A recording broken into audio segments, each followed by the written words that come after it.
It's clear that someone is criminally complicit. You can't just let this amount of money get out of your administration over a period of 7 years without knowing.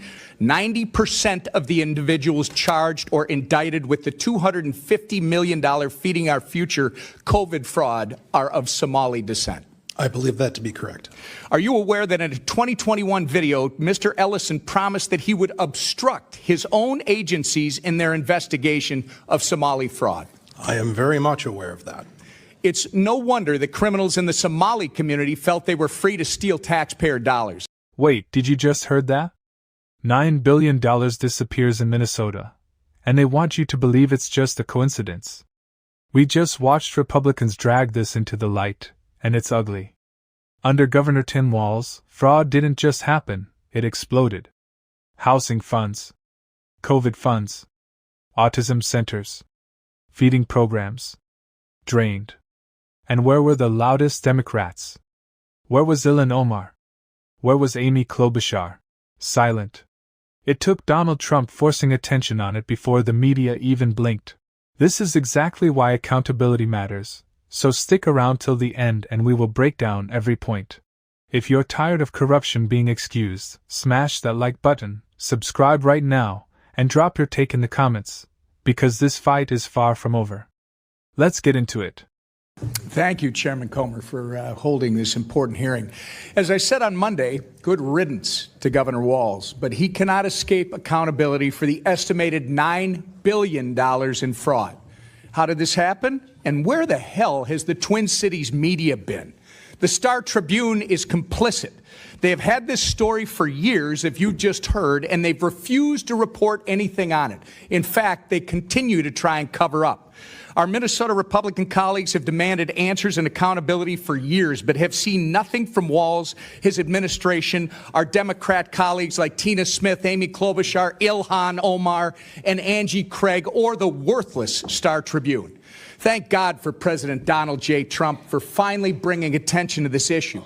Representative Rarick, I'm going to begin with you. You've been working on this issue for years. You've spoken to the whistleblowers personally. Is that correct? That is correct. You have an understanding that 1,000 whistleblowers running an account on X have come forward to expose fraud in Minnesota state agencies, and they have been entirely ignored by Tim Walz and have even been retaliated against. Is that accurate? That is correct. Even this morning, I got another message. Well, in your experience, are their claims credible or are they politically motivated against Walz? They are completely credible, not politically motivated. In fact, many of these are Walz administration employees, correct?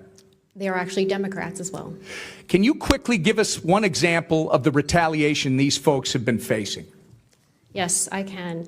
In my opening statement, I mentioned that the most severe ones was that they would be fired with cause, so they couldn't have unemployment insurance, that they would be blacklisted from all state agencies, and I bet that it's also Hennepin County and Ramsey County, as you know, those are Democrat-run, and much, much more. Based on what you've learned, Representative, over the last several years, do you have any doubt that Governor Tim Walz knew about this fraud as it was occurring? He absolutely knew that it was occurring. Thank you. The Housing Stability Services Program was estimated to cost about $2.6 million per year, but before it was shut down last October, it was on track to run about $122 million in 2025. In fact, I think they sucked $161 million out of it from the point it started in 2020 until it was finally shut down. Isn't that correct? That is correct, and Joe Thompson believes that 90% of that was fraud. Yeah. The Quality Leering Center, as uncovered by Nick Shirley, received almost $10 million in funding. Is that accurate? I believe it is. There are more than 80 autism centers in Minnesota under investigation. Is that true? I believe it is, yes. It's clear that someone is criminally complicit. You can't just let this amount of money get out of your administration over a period of 7 years without knowing. There was a hearing in the state regarding the fraudulent housing stabilization program, but before that hearing, Governor Walz fired the official who was slated to testify so that they could not testify and expose what was happening under Governor Walz's watch. Has Governor Walz or Attorney General Ellison fired anyone else to your knowledge, Representative? Not to my knowledge, and that was Eric Rumdahl, and his administration believes that he was not fired, but I say he was fired because it was too convenient. Right. Representative Hudson, is it true that 90% of the individuals charged, regardless of what your colleague on the panel just said with his facts and figures, 90% of the individuals charged or indicted with the $250 million Feeding Our Future COVID fraud are of Somali descent? I believe that to be correct. Are you aware that in a 2021 video, Mr. Ellison promised that he would obstruct his own agencies in their investigation of Somali fraud? I am very much aware of that. It's no wonder that criminals in the Somali community felt they were free to steal taxpayer dollars. I'm going to ask you the same question I asked Marion.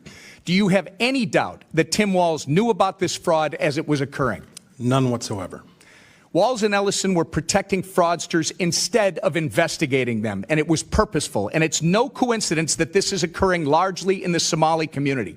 Walz made a sanctuary state, Minnesota, a sanctuary state. He gave free health care, free college, and free licenses to illegals. And Walz looked the other way when Somali immigrants were stealing. Representative Robbins, do you have any doubt that Tim Walz knew about this fraud as it was occurring? None whatsoever. So all three of you have no doubt in your minds that Tim Walz knew about the $9 billion of fraud during his tenure as governor and did nothing about it. It looks like, on behalf of Minnesota, thank you for being here, and justice will be served. Thank you, Mr. Chairman. They said it was just fraud. No. This was a system, and it ran for years. Now that you've seen the clip, let's break this down clearly. First, the scale.